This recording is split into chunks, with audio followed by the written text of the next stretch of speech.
and read about on your magazine. No, but when those guys have something important, it's interesting. I think it can be covered, but like talking about the service and somebody like Jim Griner, Christine Stevens, who's out there for LP, doing the drum circles, community drumming, go out to places and involve kids, involve people in nursing homes, involve people. The drum circle in NAMM has people that are hitting drums like hardly getting any of the quarter notes right, but a smile on their face, first time with a drum. And then I met a guy, Larry Floor, out there who was like a classically trained percussionist, playing all the tasteful stuff. So, and knowing when to lay back, it was between 500 people who knew what to play in that context, and you could pick him out in the crowd.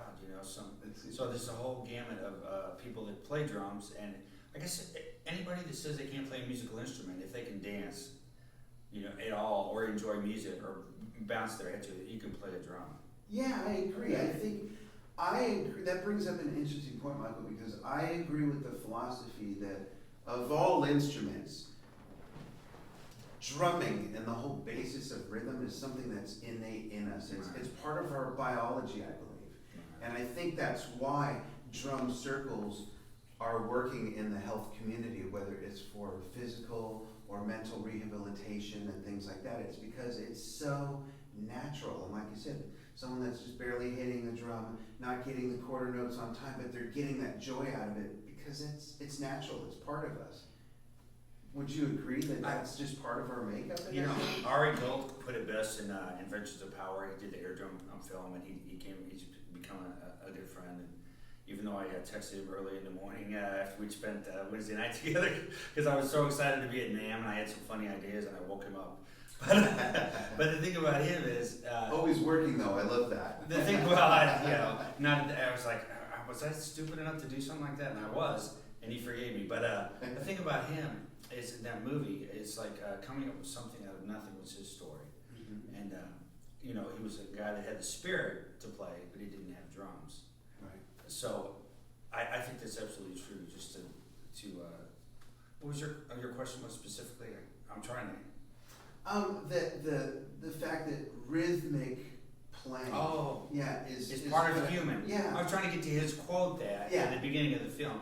The first beat we hear is our mother's heartbeat, and it goes on. It's narrated to say that the world's noise drowns that out, but then there are those of us, or the people that keep that beat alive. Yeah. So in this character, he inspires this town who's oppressed by a big copper mining baron and stuff to have the spirit to continue their fight for what they believe in. So through his spirit of drumming, he raises his community, but without even any drums. He's air drum. Love that. And that's such a great movie and an inspiration. And it's actually it's a comedy in a way too, but it's a spiritual, uplifting film.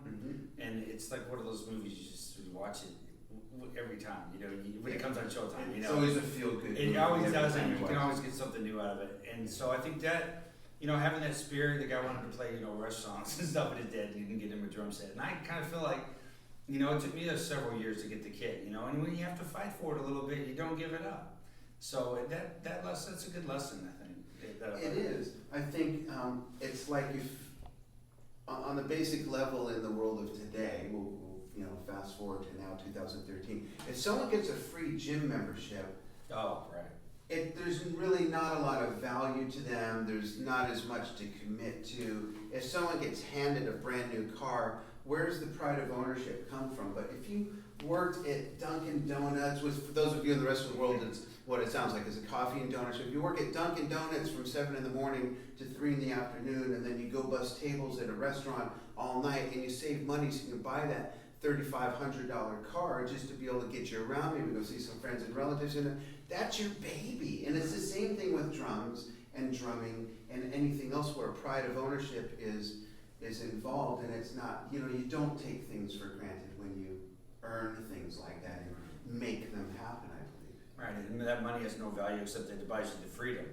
and that's what you're after, I think. And in drumming, you get freedom. And I was interviewing Ari, and I said, why do you like the eardrum so much? Freedom? He goes, yeah, total freedom. Yeah. What's the most? Trying to figure out how to ask this so that when your answer doesn't take anything away from any other interview you've done, okay? But I want you to tell us, what's the most profound thing you learned one particular interview where a light bulb just went on, and in that interview you realized, wow, that's great information. What? I think the most profound thing that ever happened to me is I realized I was stupid in my mentality because I was in a room with Gary Novak, and I didn't know who he was, and I was at NAMM in Chicago. I don't think that's being stupid. No, but I was lucky. But what went through my head was an idiot thought. But it really changed my perspective of the way I looked at things. Okay. But he was in a room, and I was in a room, and it was kind of one of those isolated rooms that was deserted. There was a bunch of drums in there, and I thought, I'm going to play those drums. There's nobody in here. You know, normally at NAMM, I wouldn't play the drums because it's kind of, gets to be annoying after a while. But if a room with no people and there's all these drum sets, I'm going to go up there and play these drums. So this guy walks right by me, and he didn't really, I was even in the room. And he goes up to the kid, and I'm like, that guy can't play. Who does he think he is? It's Gary Novak, one of the best drummers in the world, And so, wherever he gets into, he's playing stuff I've never conceptually thought was possible. I may have heard it before, but how does he possibly do it? He blew my mind, and my mouth is still on the floor, and it's been 20 years. And I can still visualize that. What's the biggest lesson? The big lesson was I was a jerk and thinking that I knew something and that I was so hot stuff. But that wasn't the real lesson. The real lesson was when I complimented him afterwards. I said, man, that was really good. I really enjoyed that. He deferred the compliment because his bass player was there. And he goes, well, this guy's a really good bass player, Leslie King. So instead of taking credit and having an ego that he was really good, he was such a gentleman, and he took a compliment by deferring it to someone else. I gave him a gift, and he gave it away. He passed it forward. Right, and I thought that's interesting. And at a time, in a mentality where I was before very selfish in my brain, you took my drum set, and then I realized I don't deserve to be up there. That's Gary, you know what I mean? With this guy's a master player. Yeah. But I could still aspire, and I guess I not aspire to play like him, but maybe more to have that attribute of giving the gift away. That's touching. That's an interesting story. It's a big lesson. It was. And it just coming from a drummer, very few words, his attitude and everything. Yeah. Cool. So, how can people tap into what you're doing? I guess check the site, see what's on there. It's all right here? It's not, I don't dictate things. I'm not the evil Wizard of Oz where this is the way things should be. I want the feedback. If somebody's like, that should be, hey, I have an interesting take on that, or so you're a hands-on publisher. You communicate with your. I think the input is good because what have I got to write about? Yeah. I'm going to run out of stuff. The things that I know, it's not going to last very long. But the collective knowledge, it's basically infinite. Yeah. There's no limit to the amount of stuff that can come in. And like Zigaboo Modaliste, I met him in the GW booth. I heard his name. Such a gentleman, and then you talk to other guys that, you say, I met Abe Laborio walking down the street and said that I did Zigaboo Modaliste, and he goes, oh, that guy's such a gentleman. And to get the reaffirmation of your perspective on a guy from another guy, and then you find out that he's a nice guy, and then he goes, well, I was in the meters, and I've heard it.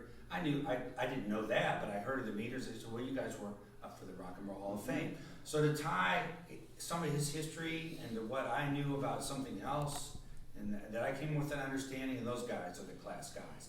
The Alex Acuna, the guys we grew up reading about, you learn about those guys. Yeah. And the younger guys, the Glenn Sobels, and the Javier Muriels, and the Ray Luzier, they're smart enough to learn to play in their own way, but to be like those guys.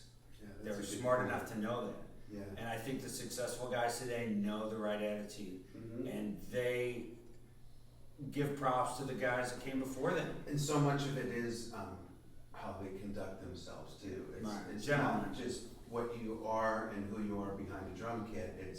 It's who you are in life. And have you ever heard the expression? We all hear this growing up.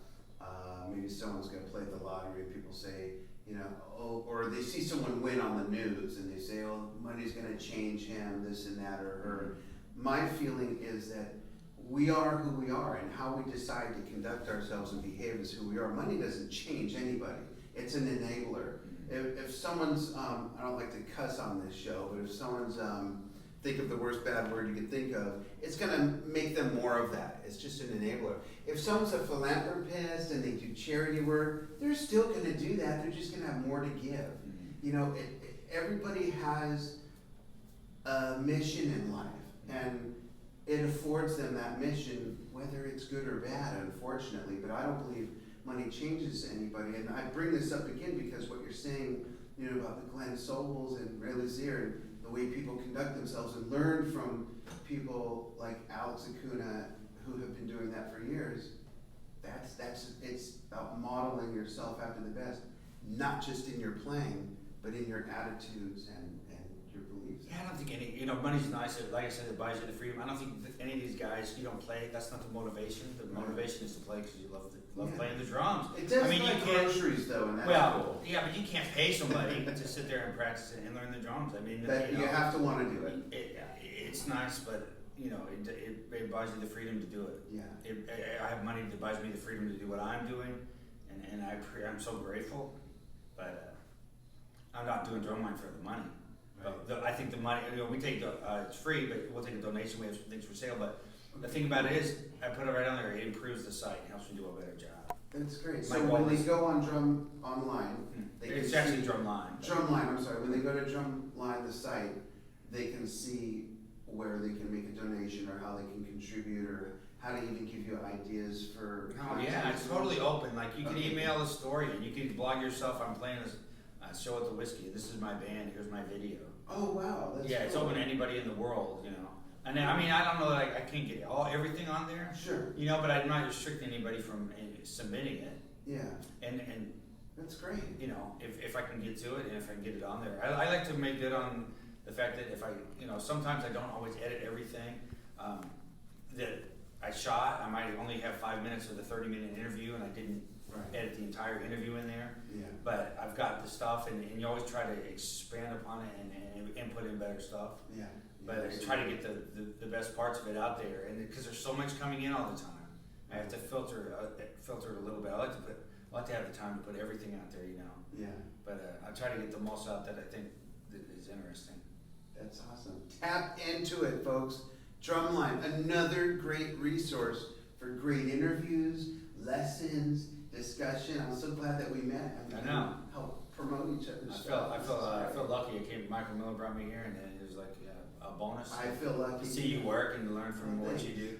Thank you. You too. Okay. Great. Thanks so Thanks much a lot. for coming Thanks for on. having me. Thanks for watching Drum Talk TV from NAMM 2013 here at the Hyatt, winding it down for the evening. Stay tuned for more great episodes with more great guests.